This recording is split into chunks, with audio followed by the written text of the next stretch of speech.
6월 28일 금요 모임을 시작하도록 하겠습니다.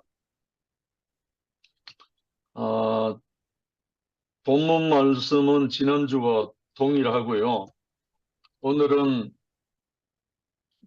요한복음 30강 제3장의 생명의 변화, 어, 혼인집의 신랑이신 예수.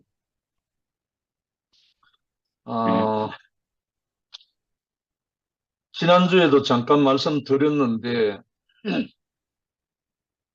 요한복음 2장 1절부터 12절의 요 내용이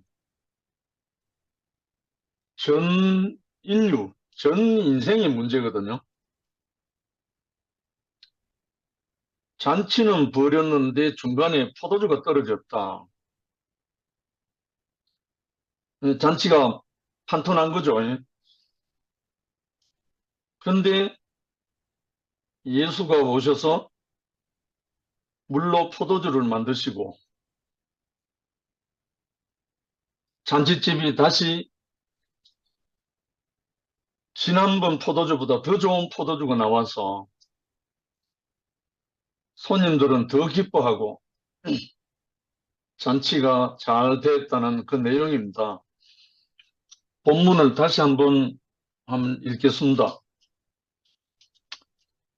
사흘 되던 날에 갈릴리 가나에 혼인이 있어 예수의 어머니도 거기 계시고 예수와 그 제자들도 혼인의 청함을 받았더니 포도주가 모자란다.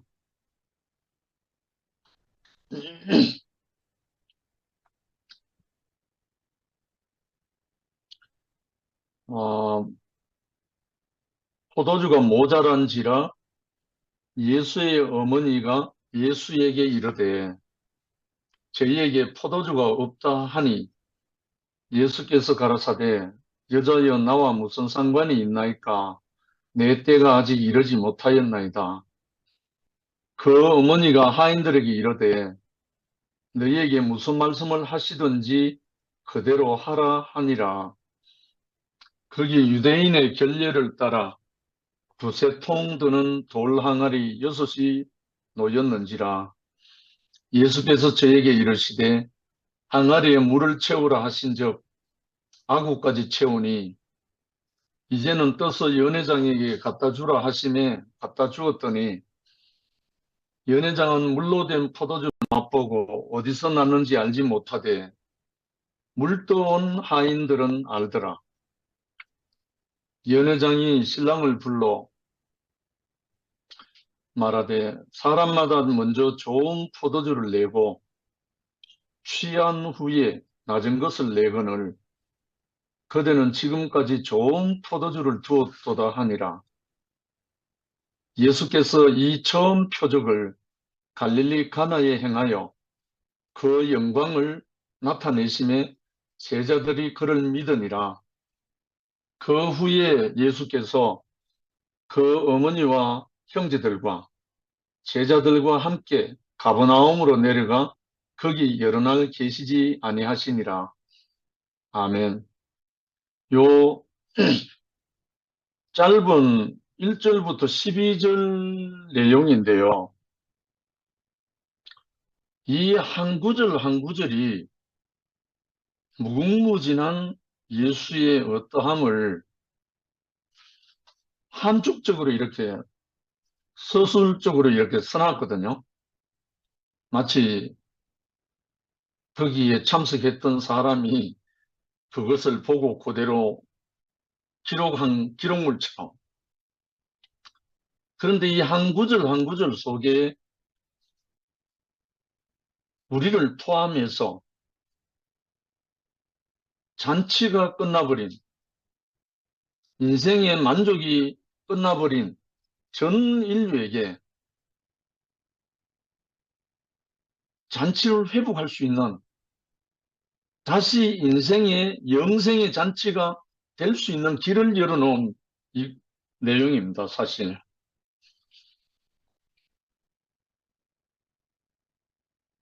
11절에 보면 예수께서 이 처음 표적을 갈릴리 가나에서 행하여 그 영광을 나타내심에 제자들이 그를 믿으니라. 처음 표적을 갈릴리 가나에서, 그것도 혼인집에서, 이것을 보고 제자들이 그때부터 믿기 시작했다는 거예요. 제자들이 예수를 믿기 시작해서 따르기 시작했다는 말이죠. 12절에 보면 그 후에 예수께서 그 어머니와 형제들과,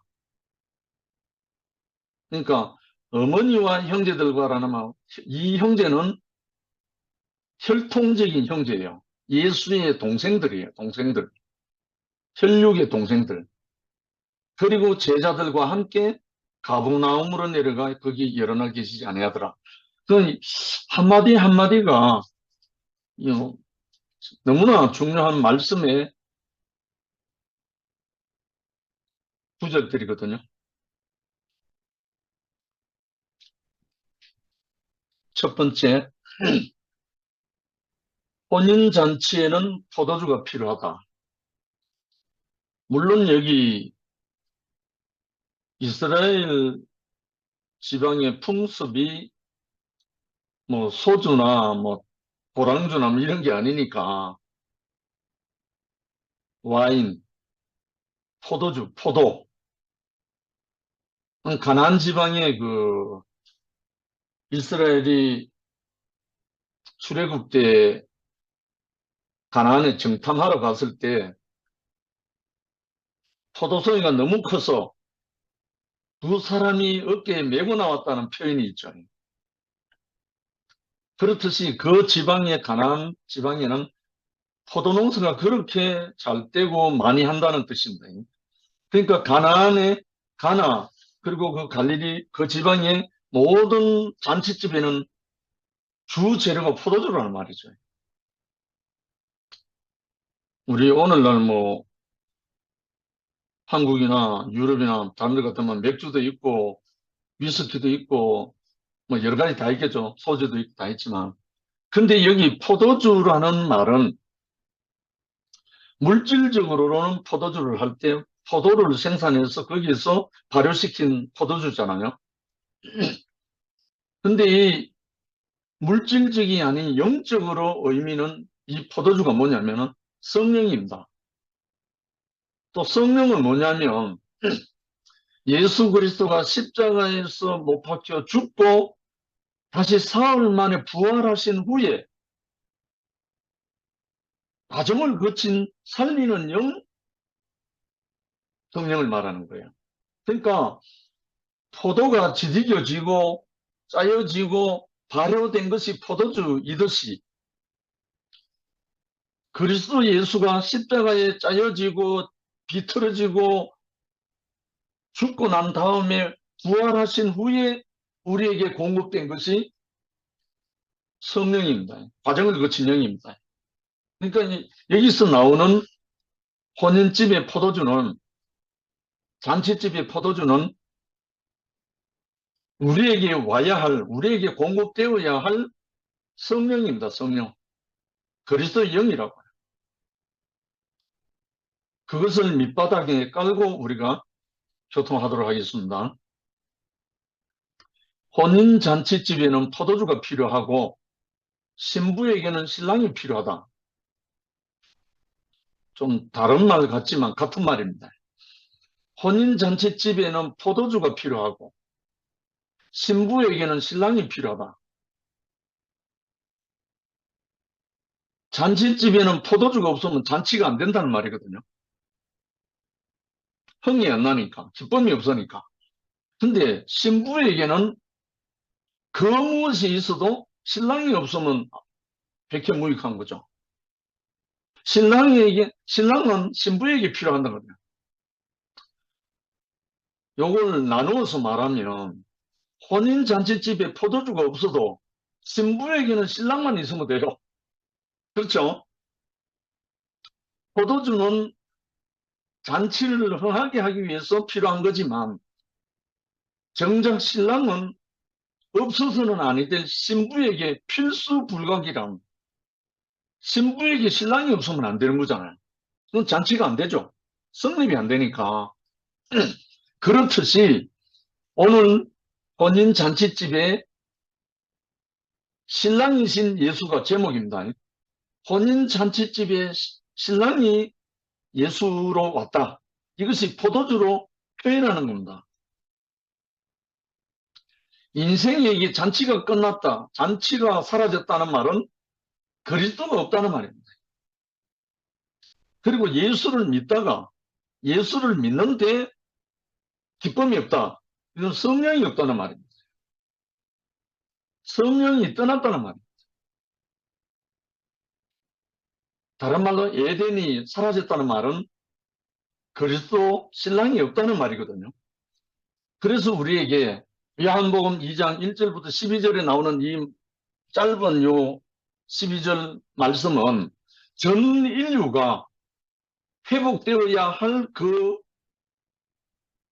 영원한 생명, 영생을 이 짧은 12구절 속에 예수가 갈릴리 가나에서 첫 이적을 행했는데 혼인잔치집에서 포도주를 만드시고 잔치가 됐다는 이 내용으로 한쪽적으로 이야기하고 있습니다. 그래서 성경 전체를 통틀어서 전 내용이 뭐냐면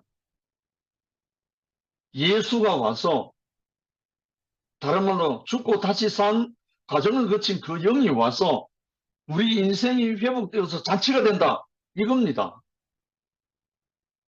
성경 요한계시록 제일 마지막에도 보면 성령과 신부가 오라 하는도다. 어린 양의 혼인 잔치가 펼쳐집니다. 마지막에. 결국은 이거예요. 이건 축소판이 축소판. 그래서 혼인 잔치집에는 포도주가 필요하고 신부에게는 신랑이 필요하다. 이게 완전 베이스입니다. 베이스. 파운데이션. 아담은 흙으로 지어졌고 생기를 받아 산혼이 되었다. 산혼이란 씨가 필요한 흙과 같고 포도주가 필요한 잔치집이고 신랑이 필요한 신부와 같다. 결국은 아무리 산혼이 있어도 씨가 안 오면 쓸모가 없어지는 거예요. 아무리 잔치집이 열려 있어도 포도주가 없으면 아무 기쁨이 없다. 그리고 신부가 준비되어 있어도 신랑이 안 오면 아무 이유가 없다. 그러니까 결국은 신랑이 와야 잔치가 되는 거죠. 신랑이 주인공이니까. 이 신랑을 말하는데 오늘 이 혼인잔치집에 신랑 예수로 왔다는 거예요. 포도주와 신랑이 같은 의미입니다. 예수가 포도주가 됐으니까. 그래서 흙은 씨가 필요하므로 늘 온전치 못하게 보이지만 흙은 무한한 능력을 발휘한다. 그렇죠. 인류 역사가 얼마인지 모르지만 흙의 능력을 다 알았다고 할 수 없다. 흙은 아직도 개발 중이고 앞으로도 계속 개발될 것이다. 예를 들었습니다. 제가 지금 불과 얼마 전까지만 해도 희토류, 희귀금속 이거 전혀 몰랐거든요. 알지도 못했고. 근데 지금 배터리 산업, 전지, 1차 전지, 2차 전지 이 모든 스마트폰에 나오는 이 모든 것까지 반도체 이 모든 게 흙에서 나왔어요. 흙에서. 그러니까 우리가 다 알지 못하죠. 흙이라는 걸. 흙은 무궁무진한 모든 것을 다 갖고 있죠. 만물의 찌꺼기인데. 근데 이 흙에 씨가 들어오면 무한하게 풍성해지고 모든 사람을 기쁘게 하잖아요. 제가 아침마다 화분에 물을 주고 키우는 이 나팔꽃이 정말 너무나 귀한 것을 지금 주고 있어요. 그래갖고 제가 혹시 나발꽃 줄기 올라가 버리고 밑에 뻔할까 봐서 그 화분 밑에다가 봉선화를 심었더니만 지금 봉선화가 또 완전히 커가지고 꽃도 피우기 시작하는데 장관이에요. 이게 봉선화 꽃은 우리 박부님 너무 좋아합니다. 그 손톱에 물들이고 발톱에 물들이고 아주 좋아요. 흙은 자신에게 씨가 없기 때문에 이렇게 무한한 가능성을 갖고 있다. 흙이 자기가 뭘 하려고 하면은 아무것도 안 되지만 씨가 없기 때문에 무한한 가능성을 갖고 있다는 거예요. 그냥 뭐가 와야 되니까. 근데 산원인 아담은 무궁한 가능성의 이 좋은 위치를 버리고 자기대로 완전해지려고 선악을 아는 지식을 취했다. 물론 스스로 취한 게 아니죠. 속이는 자에게 속아서 취한 거니까. 근원적인 죄는 사람에게 없습니다. 사실.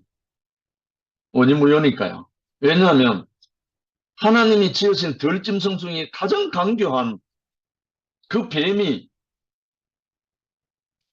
사단의 앞잡이가 돼가지고 속인 거니까. 그래서 사람이 구속받을 수 있는 가능성이 열려 있는 거죠. 속인 놈이 있으니까. 근데 사한원인 아담은 무궁한 가능성이 이 좋은 위치를 버리고 자기대로 완전해지려고 선악을 먹었다 이렇게 돼 있잖아요. 근데 자기 스스로는 그걸 몰랐거든요. 근데 속이는 자가 와서 거짓말로 속여버렸기 때문에 속았던 거예요. 요것만 알면 그래서 우리가 왜 영생은 유일하신 참 하나님 예수를 아는 거다 일어났는데 이 예수를 알고 나면 속지를 않게 돼요. 속을 수가 없어요. 그래서 우리가 예수를 알아야 된다는 거예요. 예수를 알기만 하면 사람의 위치, 사람의 존재가 예수를 알면 사람을 알게 되고 예수를 알면 나를 알게 된다는 거예요. 그래서 더 이상 속이는 자에게 속지 않는다는 거예요. 예수를 알고 나면. 그래서 우리가 예수를 아는 것이 모든 것이죠. 하나님의 창조 세계 안에는 자기대로 자기 홀로 완전한 것은 없다. 신은 흙을 통해 나타날 때 완전하고 흙은 실을 통해 완전하다. 흠이 없다. 아멘이잖아요. 이것이 창조 세계의 완전함이고 생명의 완전함이다. 고로 생명은 독립적인 완전은 없다. 아니다. 더불어 사는 삶이다. 이게 너무 시원하잖아요. 나 홀로 서기는 없다. 우리 청송에 대중이 제가 만나서 처음에 첫 질문을 한 거 이거예요. 제가 손가락 2개를 붙여갖고 형제 이거 뭔지 아나? 이래 물었어요. 그 손가락 아닙니까? 이쁘더라. 그래 맞다.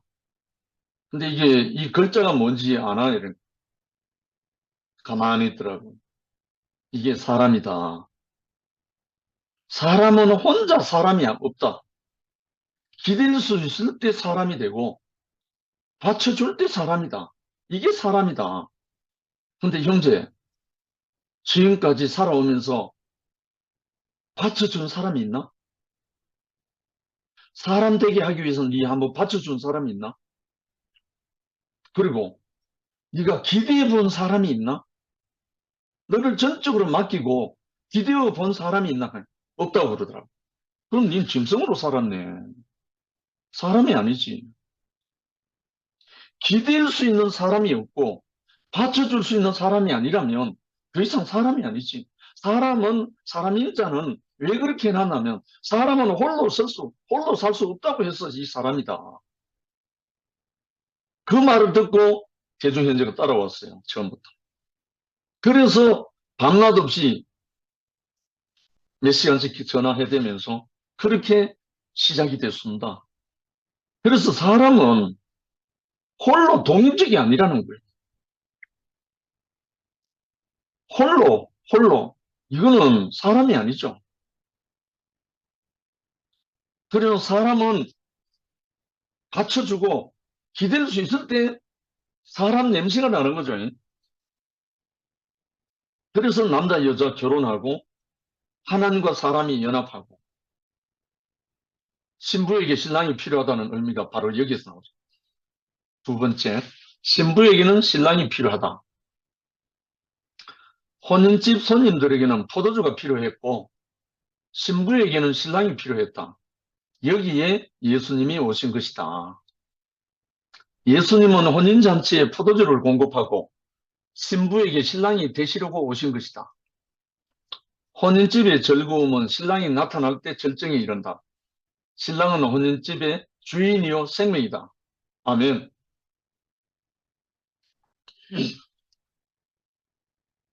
우리 결혼하신 분들은 다 그런 마음이 있죠. 신랑을 잃어버렸을 때 기쁨이 사라져요. 이거는 결혼한 사람도 마찬가지입니다. 결혼했는데 살다 보면 기쁨이 사라지는 때가 와요. 그때는 신랑을 잃었다는 거예요. 반대로 결혼을 했는데 처음에는 너무 기쁘고 즐거웠는데 신랑 된 사람이 기쁨이 없다, 행복하지 않다. 그 신부를 잃어버렸다는 거예요. 그렇죠?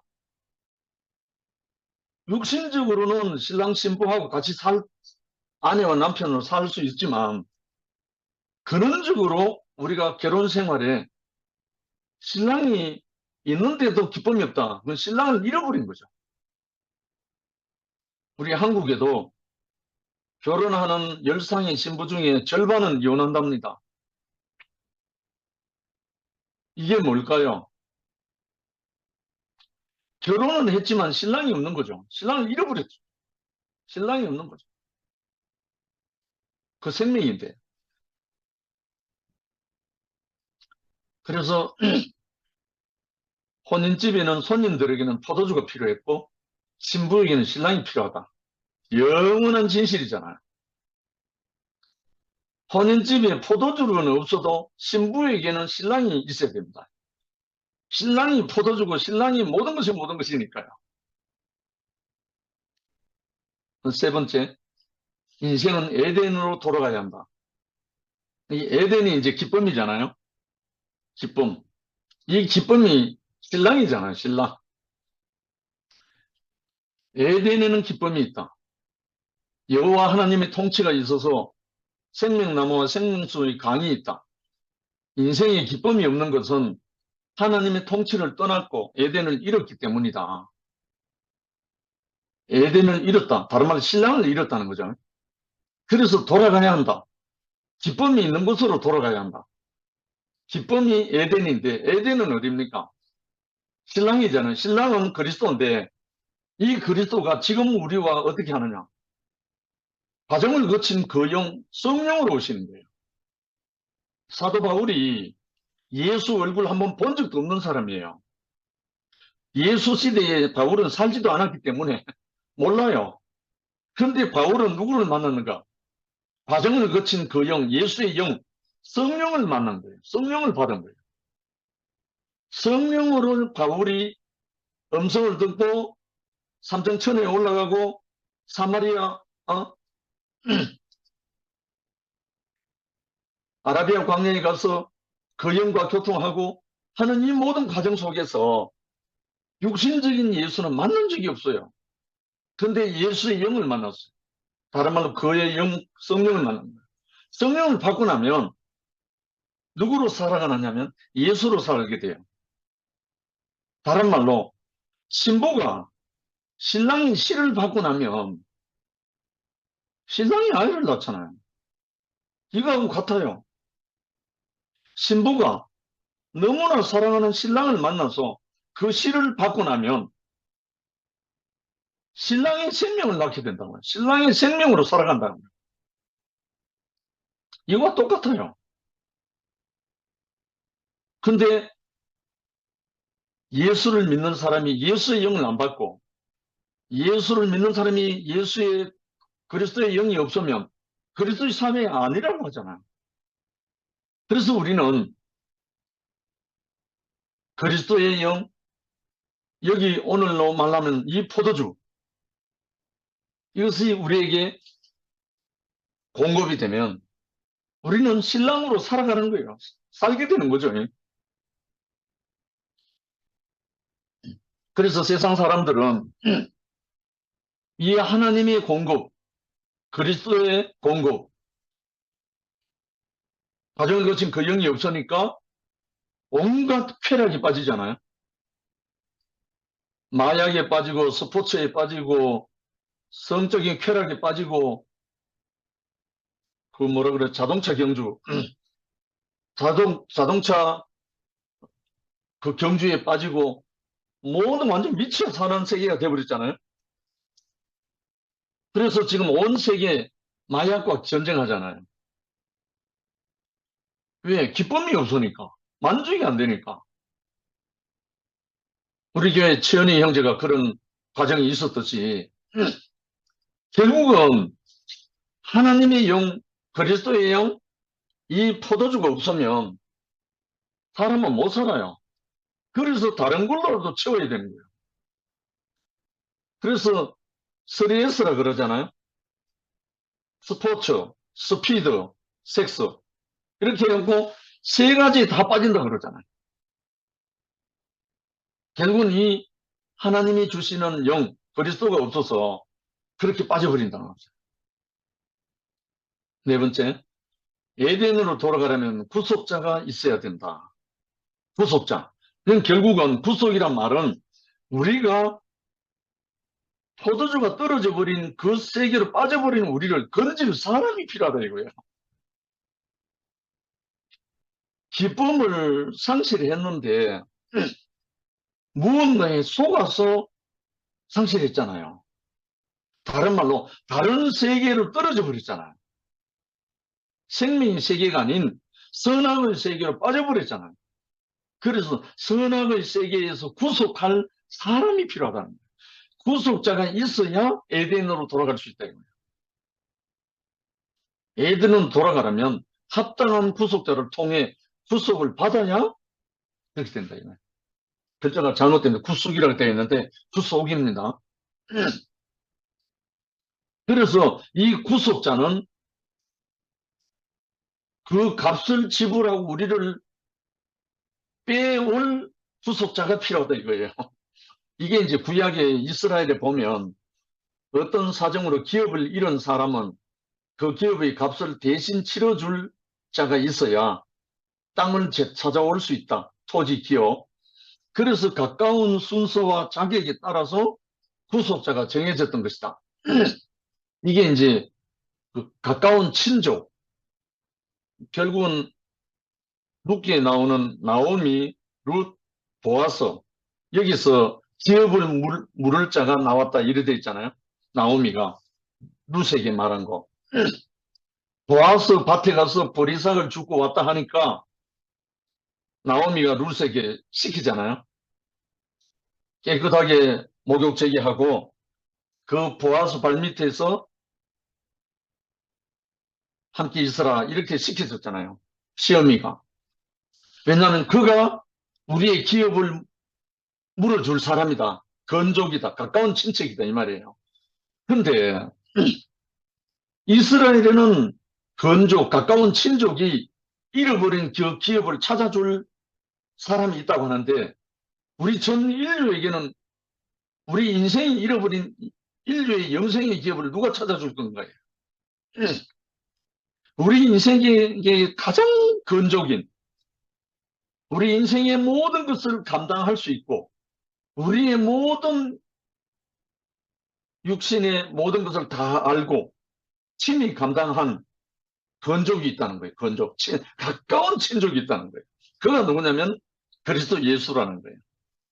이 그리스도 예수가 우리의 가장 가까운 친족이 돼가지고 우리가 잃어버린 인생의 영원한 기업을 되찾아 줄 구속자라는 거예요.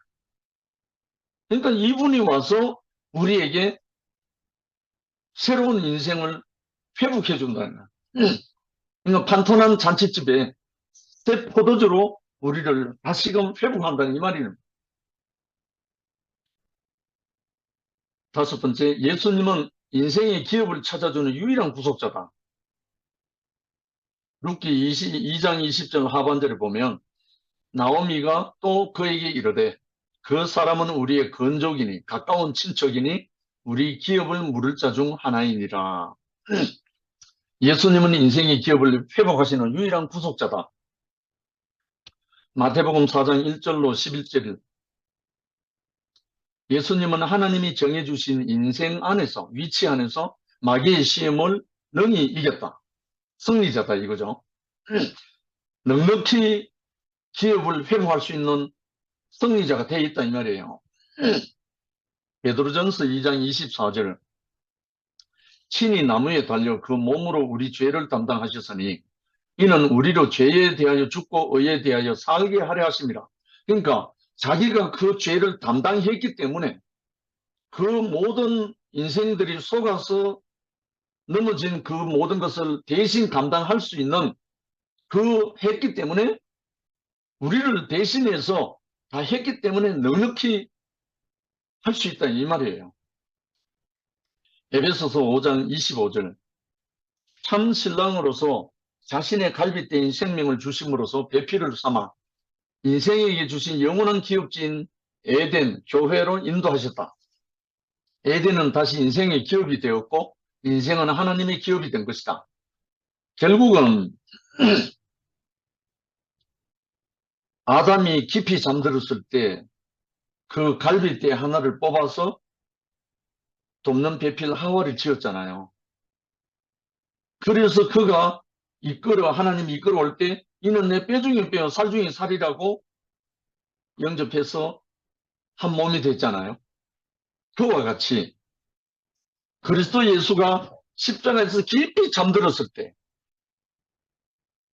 아담에게서 갈비뼈를 뽑듯이 생명을 뽑듯이 호흡을 뽑듯이 이 예수 그리스도의 십자가에서 깊이 죽은 거기에서 살려주는 생명의 영, 살리는 영 그리스도를 뽑아내서 우리에게 공급하신 거예요.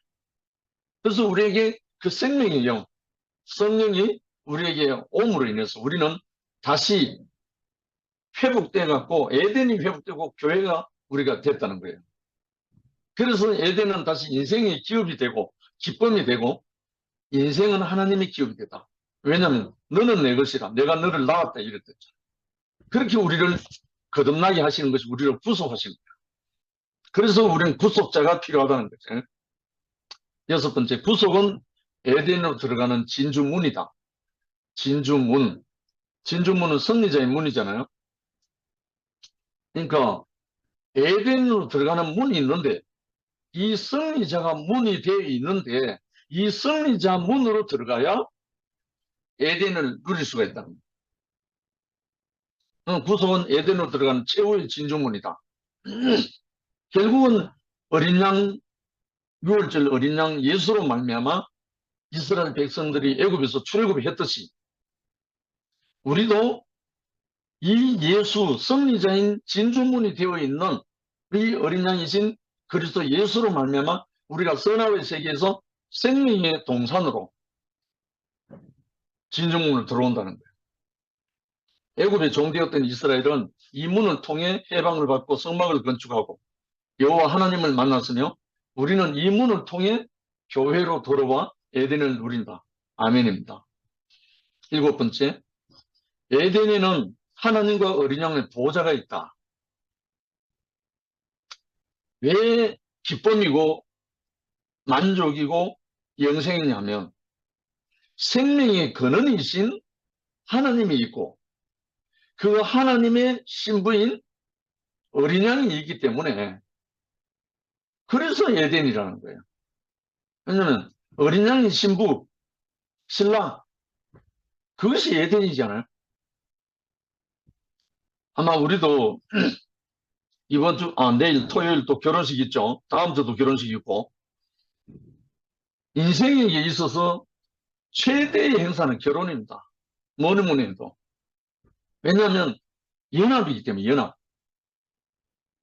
혼자 자라고 혼자 컸던 남자와 여자가 완전히 사람이 되는 날이에요. 사람. 한마디로 혼자 있다가 둘이 한 몸을 이루는 사람이 되는 날이에요. 깊이 알고 보면. 그래서 이 귀한 에덴이라는 것은 하나님과 어린 양이 함께 있을 때 에덴이 된다는 거죠. 왜냐하면 에덴에는 하나님의 어린 양의 보좌가 있고 잔치를 위한 포도주가 생명수로 흐르고 신부를 위한 신랑으로서 생명나무가 날마다 달마다 열리기 때문에 먹고 마실 포도주와 생명나무 열매가 풍성하게 있기 때문에 에덴이란 말이 먹고 마시고 노는 과수원이란 뜻이죠. 우리 주 예수님은 에덴으로 인도하는 자로서 혼인잔치에 포도주를 공급하시는 분일 뿐 아니라 신부에게 신랑이시다. 그는 손님들만 기쁘게 하는 분이 아니라 신부를 만족해 하는 분이다. 아니, 포도주만 만들어주고 신랑이 안 되면 완전히 허당이잖아요. 그날의 주인공은 신부요 신랑인데 손님들만 기쁘게 하고 신부가 기쁘지 않고 신랑이 기쁘지 않는다면 이게 잔치가 안 되죠. 그래서 에덴의 주인공, 신랑이신 그리스도, 그리고 포도주로 대변되는 성령, 그의 영으로 말미암아 우리에게 영원한 생명, 영생의 동산이 되죠. 이것을 누리면서 우리는 이 기쁨을 이기지 못해서 우리는 이 복음을 전하지 않을 수 없는 기쁨이 넘치죠. 마지막으로 여덟 번째요. 예수님은 합당한 구속자로서 참 신랑이다. 천상천하 온 인류 역사 속에 사람들, 신라군, 에덴을 잃어버린 사람들을 다시 그 에덴으로 회복할 수 있는 유일한 합당한 구속자, 참 신랑은 그리스도 예수밖에 없잖아요. 천한 인간의 구원 얻을 이름을 주신 바가 없다 이거예요. 예수 외에는. 그러니까 이 예수를 아는 것이 모든 것이죠. 예수는 알면 알수록 우리 인생이 풍성해지고 더 깊은 에덴으로 기쁨으로 넘치게 되죠. 아담은 하나님의 말씀을 거역하고 에덴의 통치로부터 분리되었다. 하와에게 죄를 전가함으로써 배필도 분리되고 분열되고 사탄이 목적한 바 분열의 주동자가 됐다. 이거 아담까지 올라갈 필요 없어요. 우리 안에서 발견됩니다. 이거 우리 안에서 만족과 기쁨과 에덴이 사라짐과 동시에 우리 이걸 경험합니다. 다 경험한 거예요. 이거. 그리고 우리가 내가 나를 부인하지 않고 다른 사람에게 죄를 전가하면 다른 걸 핑계하면 즉시 사망입니다.